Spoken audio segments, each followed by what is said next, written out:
آج ہم کریں گے سورہ غاشیہ کی ترجمہ و تفسیر، اور اس میں آپ کو وہ تفسیر بتاؤں گی جو کہ ہمیں صرف قرآن کا ترجمہ پڑھ کے حاصل نہیں ہوتی۔ یہ ایک مکی صورت ہے اور اس میں کل 26 آیات ہیں۔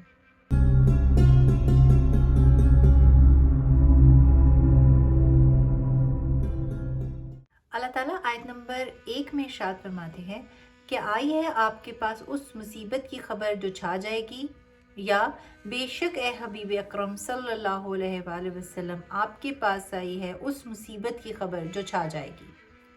غاشیہ اس مصیبت کو کہتے ہیں جو کہ چھا جاتی ہے، اور یہاں قیامت کا احوال بتانا مقصود ہے۔ جب اللہ تعالیٰ اپنے حبیب اکرم صلی اللہ علیہ وآلہ وسلم سے کوئی سوال کرتا ہے تو اس کا مطلب لا علمی نہیں ہوتا، بلکہ خبر دینا مقصود ہوتا ہے۔ آیت نمبر 2 میں اللہ تعالیٰ ارشاد فرماتے ہیں اس دن کتنے ہی چہرے ذلیل ہوں گے۔ یہاں مراد کافر ہیں، یعنی کہ اس دن ان کے چہرے ندامت سے، پچھتاوے سے اور شرم سے جھکے ہوئے ہوں گے۔ آیت نمبر 3 میں اللہ تعالیٰ ارشاد فرماتے ہیں کام کرنے والے، مشقت جھیلنے والے۔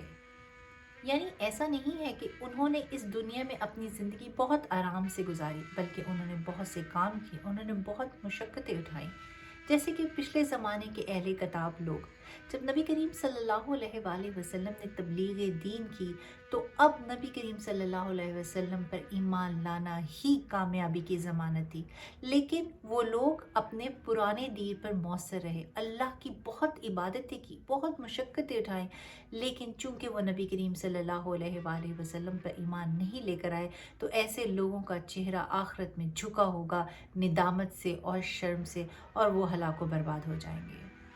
آیت نمبر 4 اور 5 میں اللہ تعالیٰ ارشاد فرماتے ہیں وہ جائیں گے بھڑکتی آگ میں، نہایت جلتے چشمے کا پانی پلایا جائے گا۔ اس چشمے کا پانی اس قدر گرم ہوگا کہ اس کی گرمی کا اندازہ ہم اس دنیا میں تو نہیں لگا سکتے۔ یہاں کے بوائلنگ پوائنٹ سے وہاں کا بوائلنگ پوائنٹ بے حد اوپر ہوگا، جیسے کہ احادیث میں آیا ہے کہ جب وہ گرم پانی اس کے چہرے کے قریب آئے گا تو اس کے چہرے کی کھال گل کر نیچے گر جائے گی۔ وہ اتنا شدید پیاسا ہوگا کہ پھر بھی اسے اپنے ہونٹوں سے لگائے گا، تو جب اسے اپنے ہونٹوں سے لگائے گا تو اوپر والا ہونٹ سوج کر سر کو اور نیچے والا ہونٹ لٹک کر ناف تک چلا جائے گا۔ وہ پھر بھی اس پانی کو پیے گا جیسے کہ ایک پیاسا اونٹ پانی کو پیتا ہے، اور جیسے ہی وہ پانی پیے گا تو اس کی زبان کٹے گی، اور جب وہ پانی اندر جائے گا تو اس کی ساری انتڑیاں کٹ جائیں گی اور وہ پانی پیچھے کے راستے سے باہر نکل جائے گا۔ اس قدر شدید عذاب ان لوگوں کو ہوگا۔ آیت نمبر 6 میں اللہ تعالیٰ ارشاد فرماتے ہیں ان کے لیے کچھ بھی کھانا نہیں ہوگا سوائے آگ کے کانٹے۔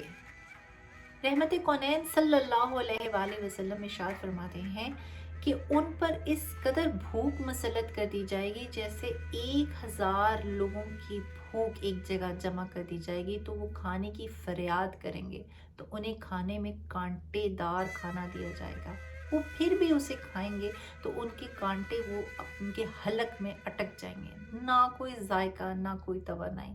تو وہ سوچیں گے کہ جب دنیا میں ہمارا کھانا اٹک جاتا تو ہم کیا کرتے تھے، تو پھر وہ کھولتا ہوا پانی انہیں دیا جائے گا۔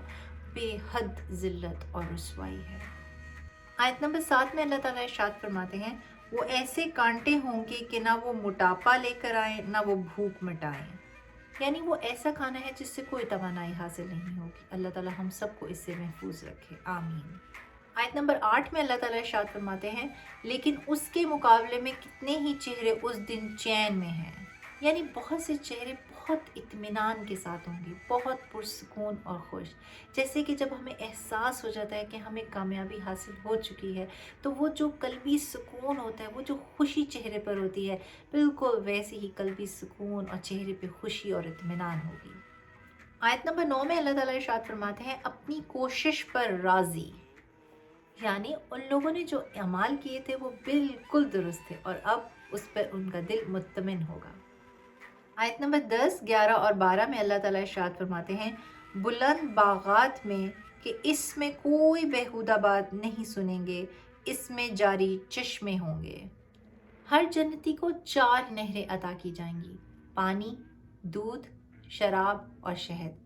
وہ ان کا مالک ہوگا، وہ جتنا مرضی استعمال کرے، کوئی روک ٹوک نہیں، وہ ہمیشہ رواں رہیں گی، ان میں کبھی کوئی بدبو نہیں پیدا ہوگی، وہ ان میں کبھی کوئی تبدیلی نہیں آئے گی۔ آیت نمبر 13 اور 14 میں اللہ تعالیٰ ارشاد فرماتے ہیں، اس میں بلند تخت ہیں اور چنے ہوئے کوزے۔ جیسے ترتیب سے گلاسز رکھے جاتے ہیں، ویسے ہی ان کے لیے ہزاروں کی تعداد میں پیالے رکھے ہوئے ہوں گے۔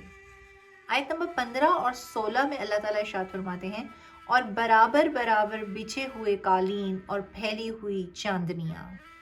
جیسے کسی تقریب میں قالین بچھے ہوتے ہیں اور اس کے اوپر چادریں بچھی ہوتی ہیں، تو ویسے ہی وہاں پر قالین بچھے ہوں گے اور ان کے اوپر چاندنیاں ہوں گی۔ یہ سب بیان کر کے اللہ نے ہمیں دعوت فکر دی ہے کہ اگر تم نصیحت کو قبول کر لیتے ہو، ایمان لے آتے ہو، تو تمہارے لیے یہ انعامات ہیں، اور اگر تم ایمان نہیں لے کر آتے تو یہ تباہی اور بربادی ہے۔ اور اگر پھر بھی تمہیں فیصلہ کرنے میں دشواری ہے تو آگے اللہ تعالیٰ نے مزید دعوت فکر دی۔ آیت نمبر 17 میں اللہ تعالیٰ ارشاد فرماتے ہیں، تو کیا وہ اونٹ کی طرف نہیں دیکھتے کہ کیسا اس کو پیدا کیا گیا؟